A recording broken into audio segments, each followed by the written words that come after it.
So hello guys, welcome back to my new video.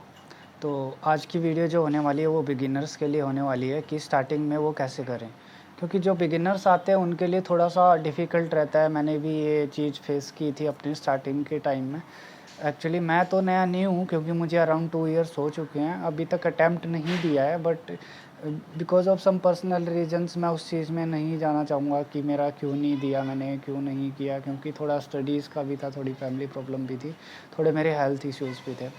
तो मैं नहीं दे पाया अभी तक, और अब की बार मैं दूँगा। जो नेक्स्ट अटेम्प्ट होगा वो मैं definitely I am gonna appear for that. तो अभी हम स्टार्ट करते हैं कि कैसे-कैसे एक बिगिनर को स्टार्ट करना चाहिए। तो स्टार्टिंग में क्या होता है, एक बिगिनर जब आता है यूपीएससी की फ़ील्ड में, तो उसके माइंड में बहुत सारे आइडियाज़ चल रहे होते हैं, या वो सोच रहा होता है कि कैसे क्या करूँ। एक एनर्जेटिक भी होता है कि हाँ, मैं करूँगा जल्दी-जल्दी से ये सब ख़त्म करूँगा, और वो उस चीज़ में जाता है। बट मेन चीज़ जो होती है ना, उसको एग्ज़ीक्यूट नहीं करनी आती हैं चीज़ें, जो कि मैंने फ़ेस की थी अपने स्टार्टिंग डेज़ में। कि हाँ, कैसे पढ़ना है, बुक्स वगैरह सब सबके पास होती हैं, सबके पास सारे रिसोर्सेज़ होते हैं ऑलमोस्ट। तो जो आता है उसके लिए तो होता ही है। तो उसमें जब वो कैसे एग्ज़ीक्यूट करते हैं, मेन पॉइंट उसका आ जाता है। तो एनसीईआरटीज़ से स्टार्ट करते हैं कि पहले जो बोलते हैं कि सब बोलते हैं कि एनसीईआरटीज़ पढ़ना मस्ट है। हाँ, एनसीईआरटीज़ पढ़ना मस्ट है, और बहुत इम्पोर्टेंट है, बहुत इम्पोर्टेंट। क्योंकि एनसीईआरटीज़ के बिना मुझे नहीं लगता कि आपके बेसिक्स क्लियर हो पाएँगे।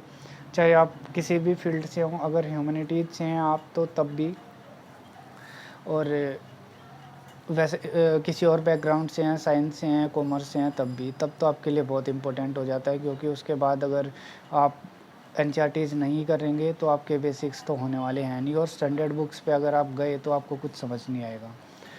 तो मैं आपके लिए एक क्लियर सा एक रफली आइडिया देता हूँ कि हाँ, एनसीईआरटीज़ को एक प्रॉपर वे में करो। Proper way in the sense कि आप people used to say that कि 12th to 6 to 12th NCERTs पढ़नी है। बट ज़रूरत नहीं है यार, 6 टू 12th पढ़ने की ज़रूरत नहीं है, क्योंकि वो फिर चला गया कि एक 6 साल का बच्चा और एक आफ्टर ग्रेजुएशन, तो 21-22 अराउंड 20-21-22 इस एज ग्रुप में तो हम लोग होते ही हैं कि आप यूपीएससी के लिए प्रिपेयर कर रहे हो, तो इतना तो नॉर्मली एज ग्रुप होता है।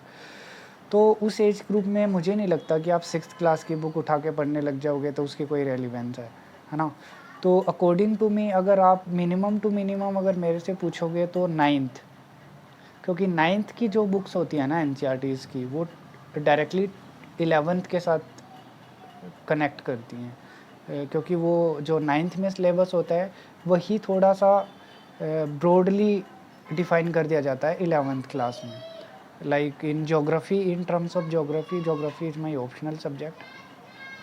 तो उसमें क्या होता है कि अगर आप 9th की बुक उठा के देखोगे एनसीईआरटी की, और 11th की उठा के देखोगे, तो कुछ जो 9th के जो चैप्टर्स हैं ना, उन्हीं को वो लोग वहाँ पे थोड़ा-सा डिफ़ाइन कर देते हैं अच्छे तरीके से। तो अच्छे तरीके से डिफ़ाइन कर देते हैं, और चैप्टर्स लगभग थोड़े से बढ़ जाते हैं, अदरवाइज़ सेम ही होता है। ठीक है? तो मैं आप लोगों को सजेस्ट करूँगा कि 9 टू 12th आप कर सकते हो, और 9th की 11th के साथ पढ़िए, और 10th की पढ़ो तो 12th के साथ पढ़िए। तो आपका सही-सही सा एक रफ़ली सा हो जाएगा। तो अभी बात करते हैं सब्जेक्ट वाइज़। तो सब्जेक्ट क्या, पहले ज्योग्राफ़ी लेते हैं। तो आप 9 टू 12th पढ़ेंगे। 2 बुक्स होती हैं 12th की, ह्यूमन ज्योग्राफ़ी होती है उसमें।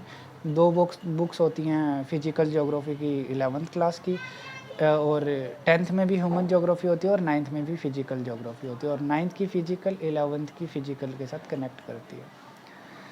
तो आपको क्या करना है, जब आप 9th की पढ़ोगे तो आप 11th की भी साथ में पढ़ो, और जब 10th की पढ़ोगे तो आप 12th की भी साथ में पढ़ो। इससे आपका एक कनेक्ट रहेगा सब्जेक्ट के साथ। आप ऐसे नहीं रह जाओगे कि आपने पहले फ़िज़िकल पढ़ लिया, फिर ह्यूमन, फिर फ़िज़िकल, फिर ह्यूमन। तो आपका एक कट जाएगा, आपका कट हो जाएगा, और वो काफ़ी डिफ़िकल्ट रहता है उस चीज़ में, चीज़ें अडैप्ट करना। तो मैं आपको बोलूँगा कि ऐसे-ऐसे करें कि 9th और 11th और 10th एंड 12th। और फिर बात आती है ज्योग्राफ़ी की हो गई, और फिर आती है हिस्ट्री पे आते हैं।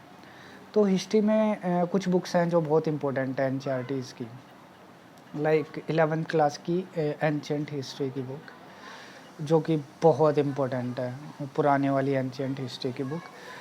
फिर उसके बाद बात करते हैं वो क्या बोलते हैं, वो एंशिएंट हिस्ट्री के बाद बात करते हैं आर्ट एंड कल्चर की। आर्ट एंड कल्चर में आप फाइन आर्ट्स की बुक है 11th क्लास की, वो भी बहुत इम्पोर्टेंट बुक है। अगर आपका कोई बेसिक्स है नहीं आर्ट एंड कल्चर में, आप डायरेक्टली नितिन सिंघानिया नहीं पढ़ पाओगे, और वो पढ़ने का कोई मोटिव बनता भी नहीं है, क्योंकि वो बहुत वाइड बुक है।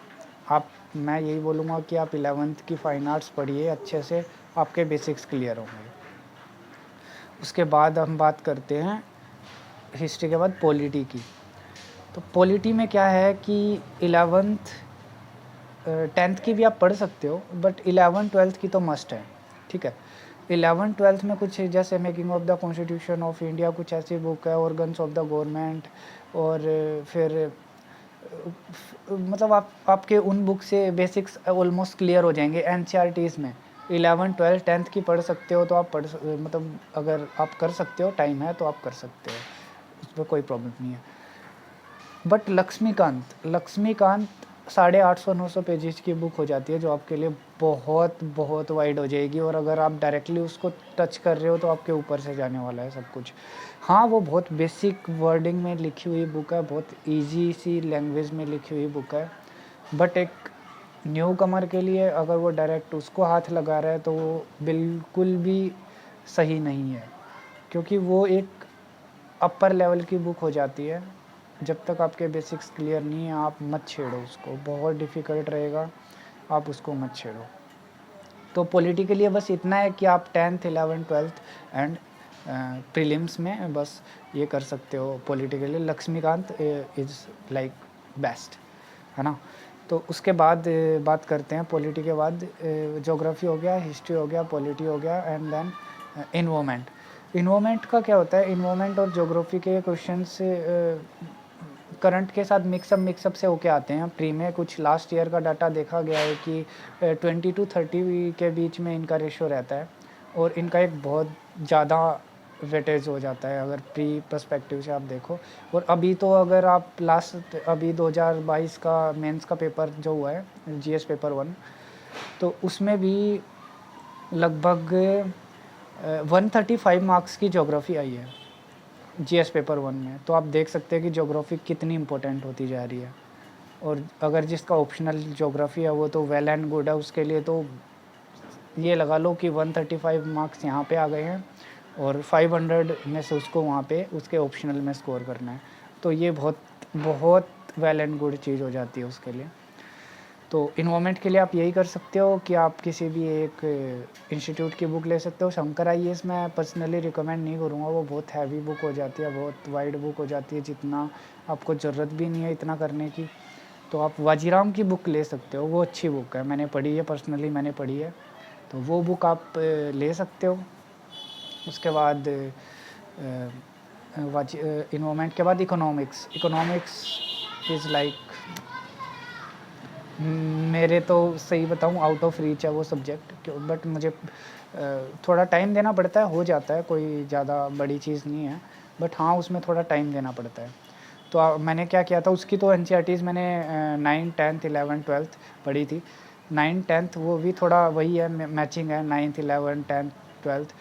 तो मैक्रो माइक्रो दो 12th क्लास की बुक्स है, बाकी एक बुक है, तो आप वो कर सकते हो, वो अच्छी हैं। बाकी मुन्नाल सर के लेक्चर्स हैं ऑनलाइन, उनकी वेबसाइट उसके यूट्यूब चैनल पे, वो भी आप देख सकते हो, तो वो भी सही है इकोनॉमिक्स के लिए। और एक श्री राम आईएएस की बुक आती है, अगर आप कर पाओ स्टैंडर्ड में तो श्री राम आईएएस की बुक आप प्रेफर कर सकते हो, वो भी बड़ी अच्छी है। और एक और आती है संजीव वर्मा, वो भी अगर आप चाहो तो कर सकते हो, कोई एक श्री राम आईएएस या संजीव वर्मा, एक दोनों नहीं करनी है, बस एक करनी है कोई भी। तो इकोनॉमी के लिए बस इतना ही ठीक है। इकोनॉमी के बाद आती है science and tech. Science and tech में आप according to me the Hindu यहाँ पे बहुत इम्पोर्टेंट न्यूज़ रोल प्ले करने वाला है, क्योंकि द हिंदू का जो एडिटोरियल भी आता है उसमें भी थोड़ा बहुत रहता है हल्का फुल्का, कभी कभी वो इम्पोर्टेंस हो जाती है उसकी थोड़ी बहुत। बट एक जो साइंस एंड टेक का पोर्शन स्पेशली द हिंदू में आता है ना, अलग से कटिंग होती है, तो वो आपके लिए बहुत इम्पोर्टेंट हो जाता है, वो आपको करना पड़ेगा। क्योंकि साइंस एंड टेक एक अनप्रेडिक्टेबल चीज़ हो जाती है, वो लोग कहाँ से क्या करते हैं, क्योंकि एनसीईआरटीज़ भी आपको इतना हेल्प नहीं करने वाली हैं इसमें, एनसीईआरटीज़ में वो मिलेगा भी नहीं आपको। तो मैं तो यही कहूँगा कि आप ऑनलाइन रिसोर्सेज़ पे जाएँ उसके लिए। वेबसाइट है, जो सेंटर की वेबसाइट्स हैं, वहाँ पे जाके देख सकते हैं। और कुछ जैसे द हिंदू हुआ या फिर किसी भी एक पर्टिकुलर कोचिंग की मैगज़ीन जो होती है, वो भी आपके लिए सफिशिएंट रहेगी उसमें। अगर आप मतलब डेली उस चीज़ को फॉलो करते हो, न्यूज़पेपर कर रहे हो और फिर बाद में मंथली मैगज़ीन पढ़ रहे हो, तो वो मोर देन इनफ है साइंस एंड टेक के लिए। उसके बाद कितना हो गया, ज्योग्राफी हो गया, हिस्ट्री हो गया, इन्वायरमेंट हो गया, इकोनॉमिक्स हो गया, पॉलिटी हो गया। तो मोस्टली ये 5 सब्जेक्ट ही हैं जो आप स्टार्टिंग में अगर प्रीलिम्स पर्सपेक्टिव से कर सकते हो। बाकी आर्ट एंड कल्चर के लिए नितिन सिंघानिया मैं रिकमेंड नहीं करूँगा आप स्टार्टिंग में पढ़ो। अगर आपका बेसिक्स क्लियर हो जाता है तो आप जाओ उस बुक के ऊपर, वो फिर सही रहेगा। और बाकी तो स्टैंडर्ड बुक्स आप अगर आपके बेसिक्स क्लियर हो जाएंगे तो आप आगे आगे करते ही रहेंगे। बट मेन चीज़ जो होती है वो बिगिनर के लिए कि स्टार्टिंग में उसको एक रीच चाहिए, उसको एक प्लेटफॉर्म चाहिए कि उसको क्या तैयार करना है। उसके बेसिक्स ही नहीं होंगे तो वो आगे कैसे जाएगा। तो इसमें यही है, अगर आप एक अच्छा बैकअप रखते हो, अपना बेसिक्स क्लियर करके चलते हो, तो आगे जाके आपको डिफ़िकल्टी नहीं आएगी। और अगर एक परफेक्ट एग्जीक्यूशन रखते हो और एक स्ट्रेटजी बना के चलते हो तो आपका एग्ज़ाम आराम से निकल जाएगा। बट ये है कि कुछ बच्चे ये सोचते आते हैं कि हमारा 6 महीने में निकल जाएगा, हमारा 5 में, हमारा 8 महीने में निकल जाएगा। ये एग्ज़ाम जो है ना, ये टाइम मांगता है। मेन चीज़ जो है वो टाइम की है।